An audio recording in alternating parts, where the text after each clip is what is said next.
Okay. Very first topic in ECN is single phase AC series circuit.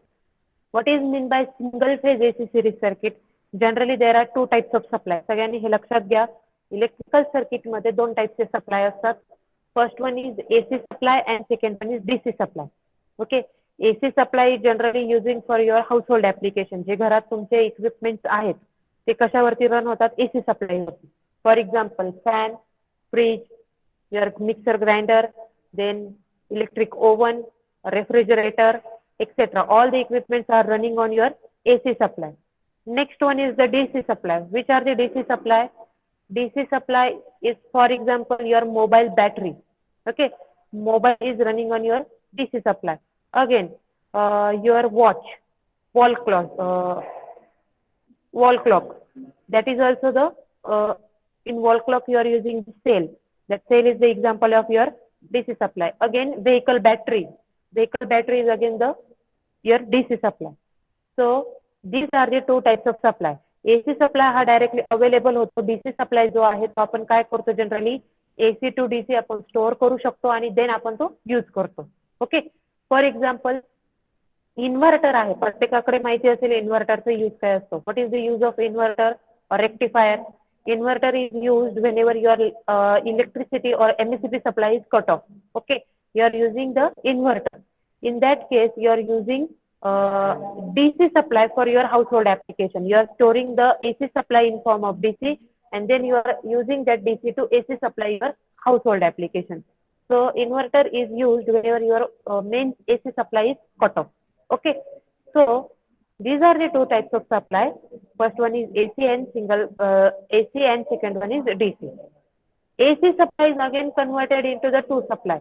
First one is the single phase AC supply and second one is the three phase AC supply. DC supply चे types नाहीये पण AC supply चे दोन types असतात. कोणता? Single phase AC supply आणि three phase AC supply. तर कोणी सांगू शकेल का सिंगल फेज आणि थ्री फेज काय आहेत आणि कुठे यूज करतो single phase three phase supply आपण? Yes, anyone? ओके. इतक्यात सांगितल्याप्रमाणे आपण घरामध्ये जो सप्लाय यूज करतो तो असतो सिंगल AC सप्लाय. तो सिंगल फेज सप्लाय असतो. तर थ्री फेज सप्लाय जनरली तुम्ही कुठे एक्झाम्पल बघितलेत का? एखादं ऍप्लिकेशन सांगू शकतात का थ्री फेज सप्लायचं? Ma'am induction motors. Yes, induction motor is the example, but there are also single phase induction motor and three phase induction motor. Which type of induction motor is three phase? कुठे three phase induction motor असते? एखादा application, एखादी जागा जिथे तुम्ही बघितली आहे three phase motor.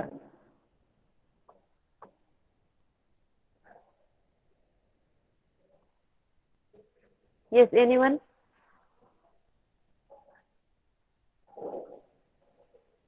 Okay.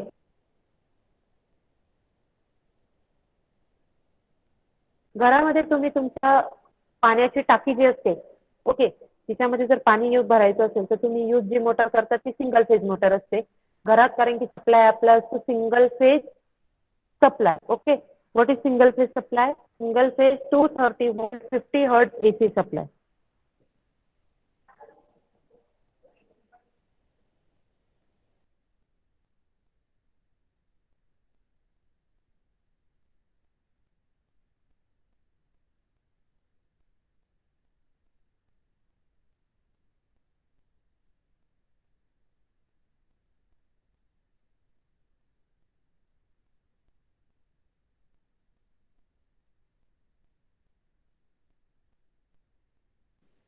Okay.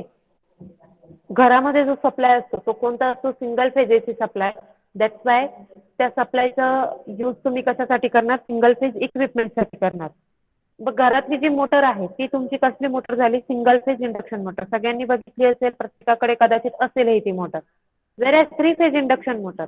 Three phase induction motor म्हणजे जी तुमची विहिरीवरती यूज करतो ती पाण्याची मोटर. मोस्ट ऑफ लोकांनी बघितलेली असेल की विहिरीवरती जी आपण पाण्याची मोटर यूज करतो तिचं आउटपुट जे आहे ते मॅक्झिमम असतं. ओके. घरामध्ये आपला आउटपुट काय आहे? कमी आहे. म्हणजे घरातली टाकीही छोटी असते. खालून आपण सपोज एखादनं जो काही पाईप आहे त्यातनं आपण पंप करतोय वॉटर. तर त्या पंपचा वॉटर पंप करण्याचा इनटेक पण कमी आहे आणि त्याचा आउटपुट कमी आहे, म्हणून आपण तिथे सिंगल फेज मोटर यूज करतो.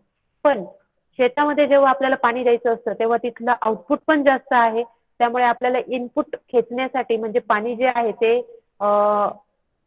घेण्यासाठी आपल्याला 3 फेज इंडक्शन मोटर यूज करावी लागते. Okay, so 3 phase, the application of 3 phase is generally output is maximum. जिथे तुम्हाला मॅक्झिमम आउटपुटची रिक्वायरमेंट असेल तिथे तुम्ही 3 फेज सप्लाय और 3 फेज इक्विपमेंट यूज करतात. सो फर्स्ट युनिट जो आहे तो सिंगल फेज एसी सर्किट आहे. Single phase AC circuit means what? Single phase that is 230 volt 50 hertz and AC supply. यामध्ये तुम्ही कोणते कोणते इक्विपमेंट बघणार आहात, कोणते कोणते पॅरामीटर्स आहेत. So very first topic is single AC circuit, RL, RC and RLC circuit. What is mean by RL, RL, RC and RLC? What is mean by RL, RC? A resistor capacitor. Yes, R means resistor, L means inductor, C means capacitor. Okay. In series AC circuit means what? Series and parallel. There are two combinations of the parameters. First one is series combination, second one is the parallel combination. Series म्हणजे काय? दोन component शेजारी शेजारी जर connected असतील तर त्यांना आपण काय म्हणतो? एंड टू एंड कम्युनिकेशन आहेत किंवा एंड टू एंड कनेक्शन आहे त्यांच्यामध्ये, त्यांना आपण सिरीज म्हणणार. तेच पॅरलल म्हणजे काय? अपोजिटली एका समोरासमोर कनेक्टेड असतील. शेजारी कनेक्टेड असणं वेगळं आणि समोर कनेक्टेड असणं वेगळं. ओके, सो दोन कंपोनंट एका शेजारी असतील तर त्यांना आपण काय म्हणणार? सिरीज कंपोनंट म्हणणार. सो सिरीज कंपोनंट कोणत्या टाईपचे आहेत? तर RL सिरीज सर्किट आहे, RC सिरीज सर्किट आहे अँड RLC सिरीज सर्किट आहे. ह्या तिन्ही सर्किटचा आपल्याला परफॉर्मन्स चेक करायचा आहे. Performance in the sense impedance, resistance, phasor diagram, power triangle, different types of power. Okay, त्यानंतर resonance, initial and final condition of switching etcetera. हे सगळं आपल्याला कशामध्ये चेक करायचं आहे? या टॉपिक मध्ये चेक करायचे. ओके, युनिट नंबर फर्स्ट मध्ये. तेच हे सिंगल फेज एसी सर्किट साठी सिरीज साठी झालं. सिमिलरली तेच तुम्हाला पॅरलल सोबत साठी पण करायचं. Parallel means what? जर तुम्ही RC पॅरलल सर्किट घेतलं आणि RC सिरीज सर्किट घेतलं तर दोन्ही सर्किट साठी काय असणार? सगळ्यात पहिले सर्किट डायग्राम झाल्यानंतर त्याचं इक्वेशन, त्याची फेजर डायग्राम, त्याचा पॉवर ट्रायंगल, त्याचे इम्पिडन्स ट्रायंगल, व्होल्टेज ट्रायंगल आणि त्याचे इक्वेशन. याच टॉपिक वरती तुमचे डिपेंडंट न्यूमरिकल पण असणार आहे. जेव्हा आपण फिजिकली घेऊ त्यावेळी तुम्हाला क्लिअरली लक्षात येईल की ऍक्च्युअली काय आहेत. पण आता फक्त एवढं लक्षात घ्या की आपल्याला टॉपिक काय असणार आहेत, काय काय शिकायचं आहे ECN मध्ये. तर पहिला टॉपिक काय आहे? सिंगल फेज एसी सर्किट, ज्याच्यामध्ये तुम्हाला सिरीज आणि पॅरलल कॉम्बिनेशनचं RL सर्किट शिकायचंय, RC सर्किट आणि RLC. ओके, नेक्स्ट आहे resonance in series and parallel circuit. What is mean by resonance?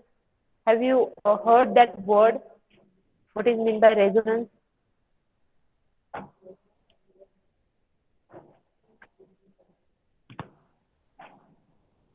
Okay, single phase supply साठी फ्रिक्वेन्सी ही 50 हर्ट्ज असते. हे माहिती आहे का सगळ्यांना? Yes, ma'am. Okay, AC supply साठी 50 हर्ट्ज फ्रिक्वेन्सी ही कॉन्स्टंट फ्रिक्वेन्सी आहे, पण डीसी साठी फ्रिक्वेन्सी नाही. एसी साठी फ्रिक्वेन्सी असते. मग या फ्रिक्वेन्सीवरती डिपेंडंट तुमचं काय आहे? जे इम्पिडन्स वगैरे ज्या व्हॅल्यूज आहेत त्या डिपेंडंट आहेत. रेझोनन्स म्हणजे काय? एसी सर्किट मध्ये ओहम्स लॉ सगळ्यांना माहिती आहे, V is equal to I into R. Okay, R म्हणजे काय? Opposition to the flow of current. I is your current, V is the voltage. पण नॉर्मली एसी सर्किट मध्ये opposition to the flow of current हा नुसता resistance नसतो, तो काय असतो? इम्पिडन्स असतो. इम्पिडन्स म्हणजे झेड असतो, जो की तुमच्या पूर्ण सर्किटमध्ये वेगवेगळ्या पॅरामीटर्सने किंवा वेगवेगळ्या टाईपने सर्किटच्या करंटला अपोज करतो. फॉर एक्झाम्पल, डीसी सर्किटमध्ये तुम्ही फक्त रेजिस्टन्स कन्सिडर करणार ओहम्स लॉ साठी, पण एसी सर्किटमध्ये ओहम्स लॉ काय येईल? V is equal to I into Z येईल. What is Z? Z is called your impedance. Okay, Z is nothing but the combination of your inductive reactance, capacitive reactance and your resistance. म्हणजे जो तुम्ही inductor पाहिला इतक्यात आता, हा या L मुळे काय तयार होतं? इंडक्टिव्ह रिएक्टन्स तयार होतो. त्याची व्हॅल्यू असते सेल. वेअर सी जो आहे या सी मुळे जी व्हॅल्यू किंवा जो अपोजिशन प्रोव्हाइड होतो सर्किटमध्ये तो असतो तुमचा XC. Okay, and last one is your resistance. So combination of this XL, XC and R is called is your impedance. मग आता एखाद्या सर्किट मध्ये XL आणि XC ची जर व्हॅल्यू सेम असेल, XL आणि XC ची जर व्हॅल्यू सेम असेल तर त्या दोघी एकमेकांना कॅन्सल करतात. Because nature of this inductive reactance and capacitive reactance is opposite. Opposite त्या दोघांचं नेचर असल्या कारणाने दोघे एकमेकांना कॅन्सल करतात. ओके, कॅन्सल केल्यामुळे काय होतंय की ऑटोमॅटिकली तुमच्या सर्किटमध्ये फक्त एकच पॅरामीटर प्रेझेंट राहतो जो की असतो तुमचा resistance. So resonance in series and parallel circuit म्हणजे काय, का ज्या सर्किटमध्ये XL आणि XC ची व्हॅल्यू सेम आहे आणि जिथे फक्त रेझिस्टन्स फक्त डॉमिनेटिंग फॅक्टर असेल त्या सर्किटला तुम्ही कोणतं सर्किट म्हणणार, रेझोनंट सर्किट म्हणणार.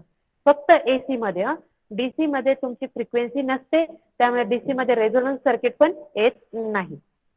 ओके, DC मध्ये रेझोनन्स सर्किट पण तुमचं कन्सिडर होत नाही. कळतंय?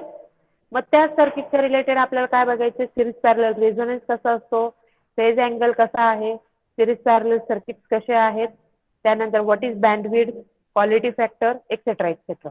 ओके, नेक्स्ट आहे principle of circuit analysis. This is very simple and very interesting topic. याच्यामध्ये तुम्हाला सर्किटला node analysis and mesh analysis, star delta, delta star configuration करायचे असतात आणि सोर्स ट्रान्सफॉर्मेशन तुम्ही करणार असतात. हे जे आहे ते प्रॅक्टिकली जेव्हा तुम्ही ऍक्च्युअल मध्ये बघाल त्या व्यतिरिक्त तुम्हाला कळणार नाही. आपण न्यूमरिकल जेव्हा स्टार्ट करू तेव्हा तुम्हाला कळेल. Okay, and next unit is network theorem. As a topic name is electric circuit and network. नेटवर्कचा यूज तुम्हाला कुठे होतो, जेव्हा तुम्ही तुमच्या after completion of diploma ENTC complete झाल्यानंतर तुम्ही तुमच्या BSNL मध्ये जॉब करतात. It is a one type of network. Okay, so network मध्ये तुम्ही कॉम्प्लेक्सिटी रिड्यूस करण्यासाठी वेगवेगळ्या टाइपचे थेरम्स यूज करतात. आता इथे ह्या इलेक्ट्रिकल थेरम्स आहेत त्या कंपॅरेटिव्हली तुम्ही इक्वल टू तुमच्या इलेक्ट्रॉनिक्स मध्ये पण यूज करू शकतात. Okay, so what are different theorems, superposition, Thevenin's, Norton's, maximum power transfer, reciprocity and superposition. These are the your 6 types of different theorem ज्या आपल्याला आपल्या सिलेबस मध्ये बघायचं आहे. and last topic is two port network ज्यामध्ये तुम्हाला different parameter search करायचे किंवा बघायचे. That is Z parameter, Y parameter, ABCD parameter, त्यानंतर T and pi. This is pi and this is T, representation of circuit. हे तुम्हाला लास्टच्या unit मध्ये बघायचं आहे. कोणाला काही विचारायचं असेल तर विचारू शकता.